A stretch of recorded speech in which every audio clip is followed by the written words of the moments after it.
A'udzubillahi minasyaitonirrajim. Bismillahirrahmanirrahim. Allahumma sholli ala sayyidina Muhammad wa ala ali sayyidina Muhammad. A'udzubillahi minasyaitonirrajim. Bismillahirrahmanirrahim. Rabbi sadri wa yassirli amri wahlul 'uqdatam min lisani yafqahu qawli. La hawla wala quwata illa billahi alil azim. Assalamualaikum warahmatullahi wabarakatuh. Sahabat-sahabatku, saudaraku dimanapun Anda berada, bagaimana kabar saudara pada hari ini? Alhamdulillah sehat walafiat, baik jasmani maupun rohani. Sahabat-sahabatku, saudaraku, hari ini saya mengajak untuk melakukan kajian di surat Al-As ayat 1 sampai dengan 3. Nah, kita baca dulu. Demi masa, sesungguhnya manusia berada dalam kerugian, kecuali orang-orang yang beriman dan mengerjakan kebaikan, serta saling menasihati untuk kebenaran dan saling menasihati untuk kesabaran. Nah, di sini Allah bersumpah demi masa, demi waktu. Masa mana yang Allah bersumpah di sini? Apakah mulai dunia ini diciptakan sampai datangnya hari kiamat? Masa itu yang Allah maksudkan. Jadi yang dimasukkan Allah di sini di surat Al-As ayat 1 sampai 3 ini masa yang mana?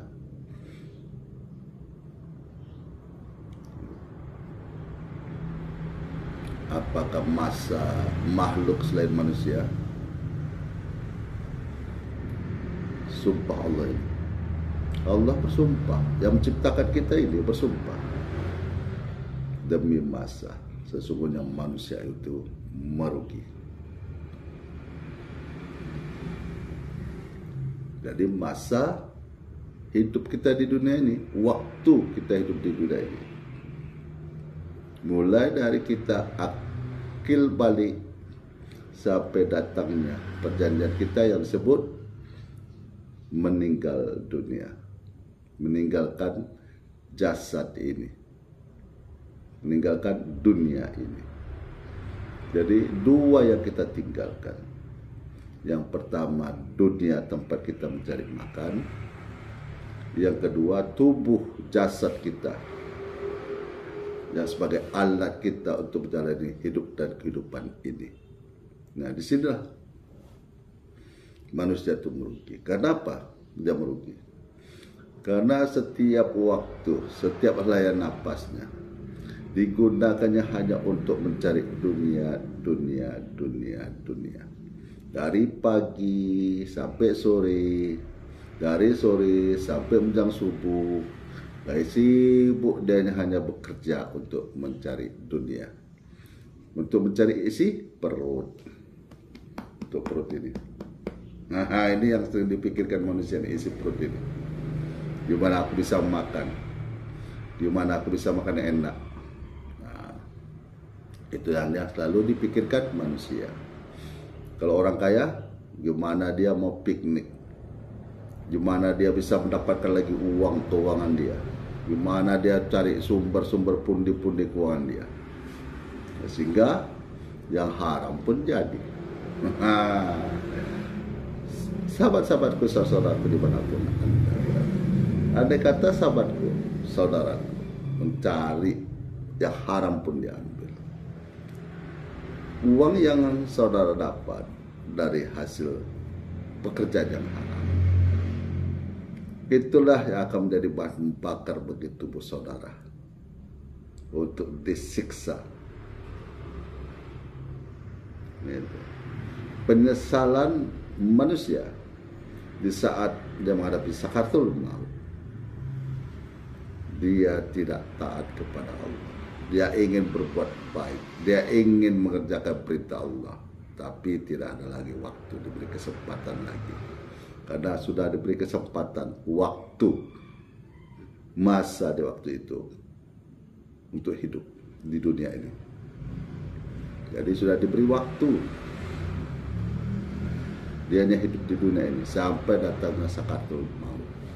Jadi tidak mungkin lagi. Makanya manusia itu ingin dikembalikan ke dunia ini untuk berbuat taat kepada Allah. Sampai keluar air mata darah itu tak akan pernah kembali ke dunia ini. Nah, untuk itulah Allah memberikan kita bekal, yaitu pikiran, untuk membedakan mana yang halal, mana yang haram, mana yang halal, mana yang haram, mana yang baik, mana yang buruk, gitu. Mana yang lurus, mana yang bengkok. Nah, jadi bukan hanya sekedar sami'na wa ata'na. Gitu. Nah,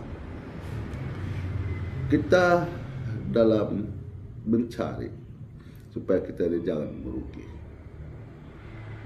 Jadi kita harus taat kepada Allah, mengerjakan perintah Allah dan menjauhi larangan Allah. Dalam mencari makan umpama kita pergi bekerja, selalulah kita niatkan karena Allah. Kalau kita niatkan karena Allah, karena nawaitu biniat, segala sesuatu itu tergantung kepada niatnya. Jika saudara bekerja tadi tanpa niat, maka saudara tidak ada saudara tidak dapat nilai daripada pahala, nilai daripada ketaatan. Nah, jadi saudara tidak ada nilai ketaatan saudara. Karena perintah Allah, ingatlah aku di saat kau berdiri, di saat kau duduk, di saat kau berbaring. Berarti Allah memerintahkan kita untuk selalu ingat kepada Allah di setiap kesempatan, supaya kita beruntung. Sedangkan orang yang sedang sholat aja belum tentu dia disebut orang yang sholat. Orang yang sholat belum tentu dia disebut orang yang sholat. Engkau merasa sudah sholat padahal engkau belum sholat. Nah, merugi. Sama kita mencari dunia ini. Kita bekerja, tapi cara kita kerja ini untuk mendapatkan rezeki tadi dengan cara sikut sana sikut sini. Yang penting aku dapat kesempatan, tanpa peduli kepada teman-teman kita yang belum mendapatkan kesempatan. Kita tidak mau memperjuangkannya. Yang kita perjuangkan hanya diri sendiri, merugi. Sementara kita sama-sama tahu bahwa apapun yang kita dapat di dunia ini, itu bakal kita tinggalkan. Kita hanya menikmati di saat kita hidup di dunia ini. Seperti saudara mempunyai mobil, rumah yang bagus, ya kan, peralatan yang mahal-mahal, ya kan, saudara bangga di saat saudara hidup. Tapi saat saudara menghadapi sakaratul maut, maka disitulah saudara akan merasa rugi. Ingin diberi kesempatan lagi untuk bersedekah kepada orang, untuk memberikan bantuan dengan uang orang-orang yang miskin, anak-anak yatim piatu, janda-janda tua. Saudara ingin diberi kesempatan, tapi tidak ada lagi. Kesempatan itu tidak pernah kembali. Seperti halnya kita dulu, bayi, tentu anak-anak, sudah tuh dewasa. Kita sudah jadi orang tua. Kita ingin kembali ke masa anak-anak kita. Enggak akan pernah kembali ke masa anak-anak kita. Nah, disinilah sahabat-sahabatku harus menggunakan pikiran, mencari daripada apa yang Allah rahmati dan Allah redoi. Jangan seperti orang kafir, Allah berikan kenikmatan di dunia ini, tapi setelah mereka meninggal dunia, maka Allah akan siksa. Kebaikan dia Allah balas di dunia ini, kejahatan dia nanti Allah balas di saat sudah meninggal dunia, masuk kubur itu.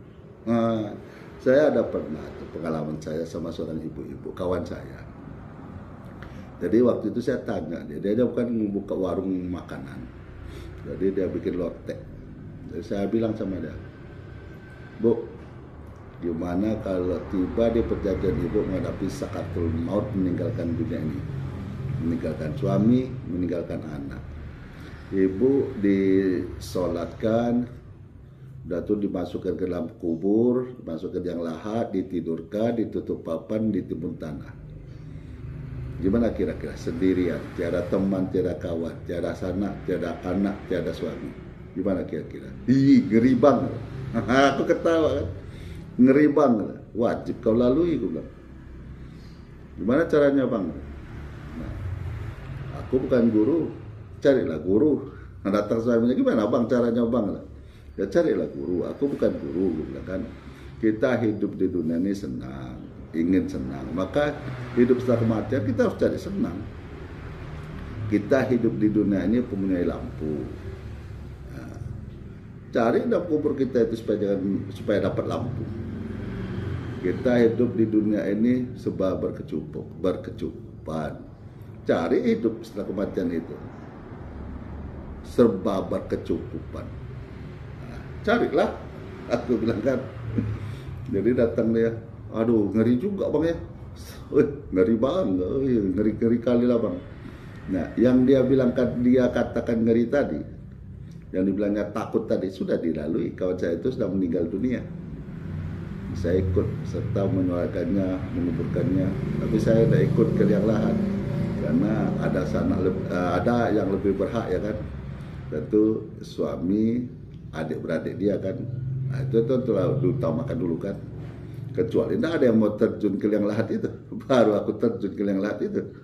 Nah, begitulah sahabat-sahabatku, saudaraku di dunia ini. Carilah dunia ini untuk amalan saudara di akhirat nanti. Hidup setelah kematian. Carilah dunia ini. Alhamdulillah. Jadi kita boleh mencari dunia ini dengan niat karena Allah, maka itu akan bernilai daripada amalan. Gitu. Tentu imbalannya pahala. Jadi mencari dunia untuk akhirat tanpa kita sadari, nanti ada catatan di situ. Nah, seperti saudara melihat channel saya ini, apa yang terpikirkan oleh saudara? Saudara sedang menuntut ilmu untuk memahami agamanya Allah. Yang kedua, saudara masih diberi kesempatan untuk hidup.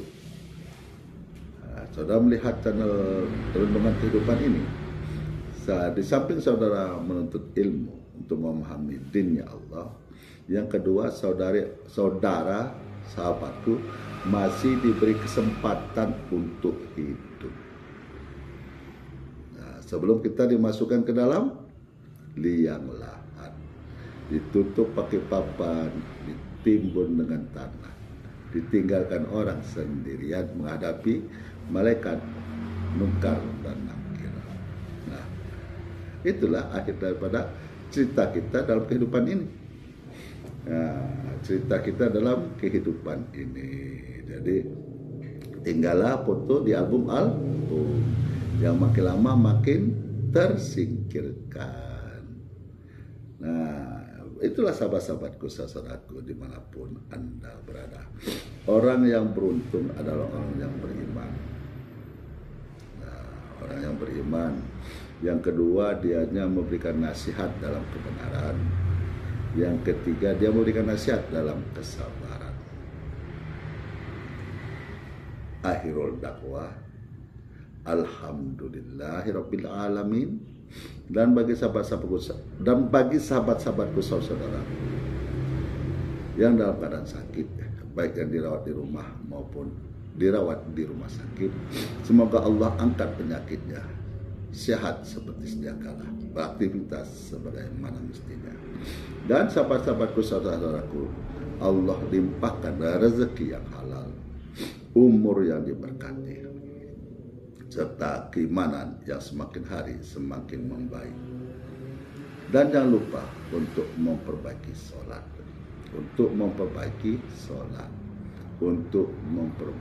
sholat, sehingga sholat kita itu tercermin di dalam diri kita. Inna sholat alil fasai wal munkar. Sesungguhnya sholat itu menghindari perbuatan keji dan perbuatan mungkar.